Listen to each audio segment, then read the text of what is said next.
श्री आदित्य ठाकरे. अध्यक्ष महोदय, औचित्याच्या मुद्द्यामातून मला एक महत्त्वाची बाब सरकारच्या लक्षात आणायची आहे. मुंबईमध्ये लाखो लोक पगडी किंवा सेस इमारतींमध्ये राहतात, चाळींमध्ये राहतात आणि 79A 79B हे सगळे आपण तरतुदी करून जेव्हा ह्यांचा पुनर्विकास सुरू झाला होता तेवढ्यात कोणीतरी कोर्टात जाऊन कॉम्पिटंट अथॉरिटी नेमकी कोण आहे ह्याच्यावरनं कुठेतरी आता तिढा निर्माण केलेला आहे.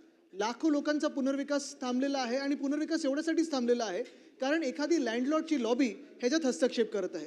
मी आपल्या माध्यमातून सरकारला विनंती करेन की हा तिढा सोडवून घ्या, कारण खरोखर त्यांची जर परिस्थिती बघितली आज जसे ते राहत आहेत, ज्या परिस्थितींमध्ये राहतात, मग चाळी असतील, त्या सहज इमारती असतील, पागडीच्या घर असतील, हे खरोखर बिकट झालेले आहेत आणि इथे सरकारने लक्ष देणं आणि हा प्रश्न सोडवणं गरजेचं आहे.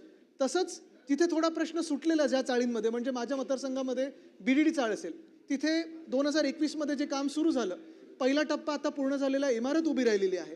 पण लॉटरीमध्ये खरं ती लॉटरी शासनाचे जे अधिकारी आहेत त्यांच्याप्रमाणे झाली पाहिजे, नियमाप्रमाणे झाली पाहिजे, पण ते नियम तोडून काही राजकीय हस्तक्षेप होत आहे, काही राजकीय लोक जाऊन दबाव टाकत आहेत अधिकाऱ्यांवर आणि तिथे जातीय आणि सामाजिक तेढ निर्माण करत आहेत. मी सरकारला विनंती करीन की ह्याला कुठेतरी रोख लागलं पाहिजे. धन्यवाद.